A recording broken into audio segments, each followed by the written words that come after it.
माजी आमदार सत्यजित पाटील यांनी एस न्यूजशी संवाद साधताना गोकुळ आणि केडीसीसी बँकेसंदर्भात आपली मतं स्पष्ट केली. भाजपनं सहकार क्षेत्रात पक्षीय राजकारण आणू नये. गोकुळ आणि केडीसीसी बँकेच्या माध्यमातून शेतकऱ्यांना न्याय मिळत असून पक्षीय राजकारण बाजूला ठेवलं तर अशा संस्था अधिक प्रभावीपणे चालू शकतील, असं मत त्यांनी व्यक्त केलं. वास्तविक सहकारामध्ये राजकारण आणू नये असं माझं स्पष्ट मत आहे. तर सहकारामध्ये आपण इलेक्शन लढतो त्यामध्ये कुठलं पक्षाचं चिन्ह आपण वापरत नाही. त्यामुळं निश्चितपणानं गोकुळ असेल, केडीसीसी बँक असेल, या चांगल्या संस्था आहेत. ह्या संस्थांच्या माध्यमातून शेतकऱ्याला न्याय मिळतो, दूध उत्पादकांना न्याय मिळतो. आणि असं असताना ह्या संस्थांमध्ये राजकारण आणू नये, पक्षीय पातळीवरती ही इलेक्शन लढली जाऊ नये असं माझं स्पष्ट मत आहे. कारण आपल्याला माहिती आहे प्रत्येकाचे विचार वेगळे असतात.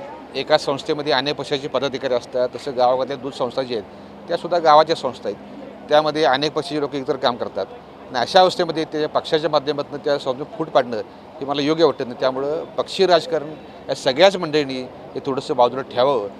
म्हणजे या ठिकाणी या काही सगळ्या संस्था आपल्या चांगल्या चालतील.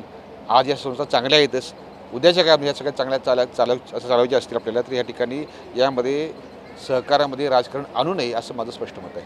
विरोध संपवण्याऐवजी विरोधकांना संपवण्याचं काम सध्या सुरू आहे.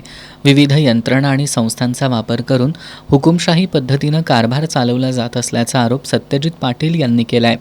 लोकशाहीचा गळा घोटला जात असून जनतेचा उद्रेक झाल्यानंतर सत्ताधाऱ्यांना वास्तवाची जाणीव होईल असा इशारा त्यांनी दिला आहे.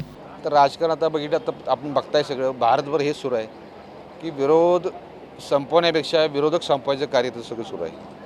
सगळ्या ठिकाणी सगळ्या व्यवस्था सगळ्या संस्था आपल्या त्यामध्ये यावेत अशा प्रकारच्या ठिकाणी एक वेगळ्या प्रकारचं या ठिकाणी हुकुमशाहीच्या या ठिकाणी राबवण्याचा प्रयत्न सुरू आहे.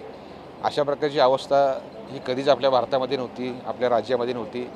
आणि आम्हाला चिंता वाटते की कुठंतरी लोकशाहीच्या मार्गानं जी लोक निवडून दिले जातात तो एक खासदार तो आमदार ठिकाणी त्या सगळ्या लाखो मतदारांना गृहीत धरून आपला पक्ष सोडतो, दुसऱ्या गटात विलीन होतो आणि तमाम ज्या लोकांनी त्यांना मतदान केलेलं आहे, निस्वार्थी मतदान केलेलं आहे, त्या लोकांना त्या ठिकाणी अजिबात ह्या आजच्या लोकशाहीमध्ये कसली किंमत राहिलेली नाही किंवा त्यांना कोणी विचारत नाही अशा प्रकारची अवस्था आहे. त्यामुळे एकंदरीत परिस्थिती गंभीर आहे. पण या सगळ्या गोष्टीला कुठंतरी लोकांचा उद्रेक होईल 100% अशी माझं स्पष्ट या ठिकाणी मत आहे. आणि त्या माध्यमातून एकदा लोक जागी झाली, उद्रेक झाला की मात्र या लोकांचं काय चालणार असं माझं ठाम मत आहे. खासदार फुटीबाबत बोलताना 1.5 वर्षांपूर्वी निष्ठावंत म्हणून 6 खासदारांना उमेदवारी देण्यात आली आणि जनतेनंही त्यांना निष्ठावंत म्हणून निवडून दिलं. मात्र पैशासाठी त्यांनी गद्दारी केली अशी टीका माजी आमदार सत्यजित पाटील सरोडकर यांनी केली. जनता आजही उद्धव ठाकरे यांच्या पाठीशी ठामपणे उभी असल्याचा दावा त्यांनी केला.